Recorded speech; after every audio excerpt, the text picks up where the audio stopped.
Udah tadi ngedit video yang ngaranan pas di posting kan jadi uang ngaranan jadi menjahit. Selamat datang di video kali ini. Kita akan membahas seputar Facebook Pro gitu. Yang lagi viral teman. Karena kebanyakan sekarang ibu-ibu sedang membahas Facebook Pro, tapi yang notabene mereka tidak tahu isi naonnya, Isi peraturan mungkin ya. aturan-aturan dan cara mainnya. Kadang banyak ibu-ibu yang komplain, mungkin mereka nggak tahu kan yang seharusnya mereka kerjakan seperti apa. Nah, gitu. Terusan pihak Facebook juga mungkin kurang, rekomendasinya kurang. Kalau kurang dibahas jelas untuk ini, aturan ini sebatas mungkin ya Pak ya. sebatas mungkin Mungkin, iya, tapi perkiraan. memang fakta di lapangan seperti itu Terjadi. yang terjadi karena saking banyaknya yang Ya. saking banyaknya pengguna. ibaratnya kayak misalkan tadinya ibu-ibu itu yang dagang tuh cuma 1-2 orang. Nah sekarang yang dagang itu hampir seluruhnya tadinya pembeli ikutan dagang. Jadi siapa yang akan membeli, kalau ibaratnya gitu kan, kalau ibaratnya yang membeli, siapa yang akan membeli dagangan itu gitu. Terus Nah, saking tergiurnya ibu-ibu saking tergiurnya dengan iming-iming hasil dari video atau uploadan video tersebut, maka banyak ibu-ibu yang sekarang beralih profesi. nah tapi fakta di lapangan tidak segampang itu. Fakta di lapangan memang susah, ada beberapa persyaratan yang harus dilalui. Terus banyak juga konten-konten yang udah masuk videonya tapi banyak diskualifikasi. nah Pak. gitu. Seperti Benar, ini benar, ada benar. kejadian kemarin. Ibu-ibu kan masak ayam goreng apa ikan. Nah, ada peringatan dari Facebook. Katanya itu di apa ya, kalau itu digambarkan sebagai penindasan. Penganiayaan. Kan penganiayaan kan gak jelas itu kan. Itu kan masak gitu. Itu kan bahan konsumsi, gitu kan. Seperti aturan-aturannya kurang jelas, mungkin masa pengembangan ataupun apa itu pun kita belum tahu. Termasuk channel saya pun sekarang dalam masa pengawasan seperti itu. Tapi untuk ibu-ibu mungkin lebih ke berhati-hati dan jangan berharap terlalu fokus kepada hasil, karena tidak segampang itu untuk mendapatkan hasil dari sebuah konten. Makanya peralihan Facebook dari Facebook biasa ke Facebook profesional. Nah, kita harus bisa baca artikel kata profesional. Nah, berarti indikasi profesional itu lebih ke mana gitu kan? Ya. Profesional itu lebih ke lebih detail lah gitu ya, lebih detail, Jadi, lebih benar-benar mengarah gitu kan ya. Istilahnya kalau misalkan kita mau terjun ke salah satu tempat atau misalkan kita bertamu ke rumah orang, harus tahu aturan dulu. Harus bisa membaca ritme. Nah, kita harus tahu aturan di rumah tersebut. Nah, itu pun termasuk juga kalau misalkan kita mau daftar ke Facebook Pro. Tapi rata-rata saya yakin untuk 90-80% yang daftar ke Facebook Pro, terutama ibu-ibu yang sekarang apa-apa itu diposting. Nah, tidak segampang itu mungkin ya. Nah, pihak Facebook juga mungkin bisa menilai mana yang disebut konten kreator, mana yang disebut konten biasa-biasa aja, gitu. Seperti itu. Jadi di sini mah ibu-ibu maupun siapa aja ya, semuanya bapak lebih ke mengetahui dulu makna dari kata profesional gitu kan. Mungkin kesitulah arahnya gitu.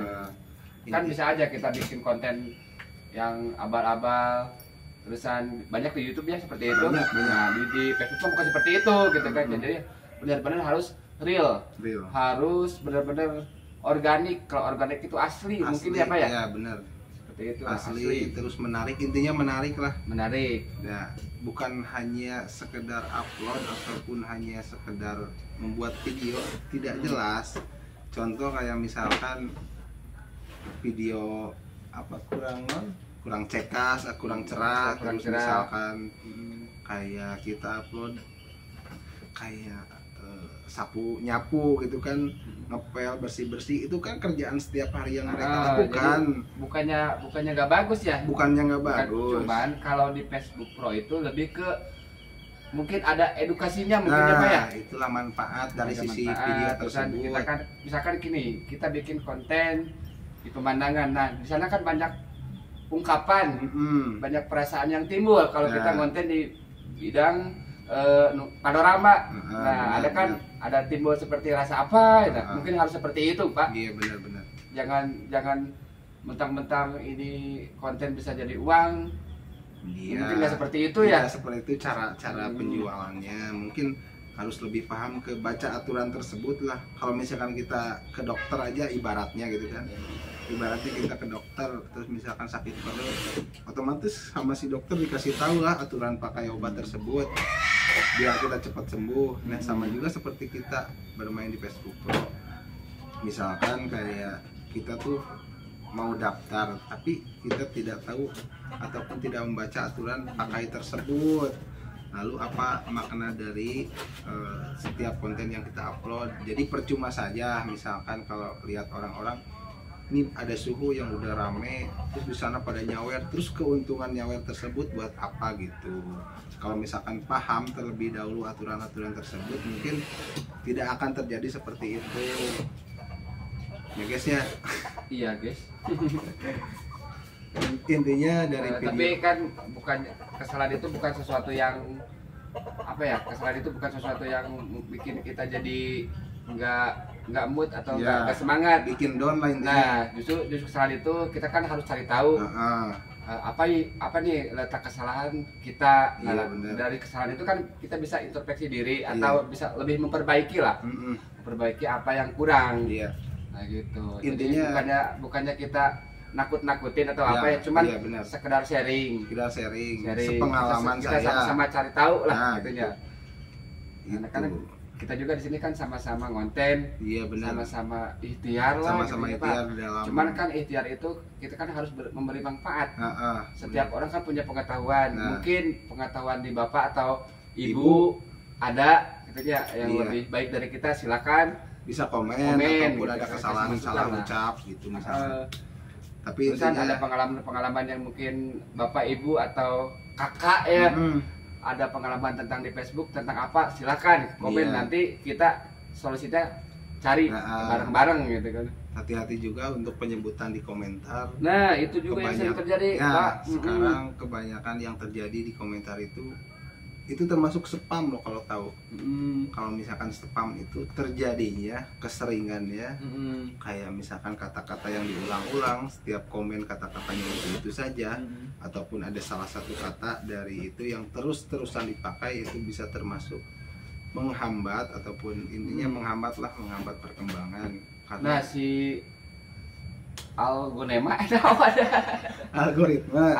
si Facebook itu bisa membaca jelas. Apalagi kalau satu hari kita bikin like atau komen terlalu kebanyakan konfirmasi, itu kan bisa disebut spam juga kalau kebanyakan. Makanya kita tuh harus pintar-pintar ngatur jeda lah gitu lah.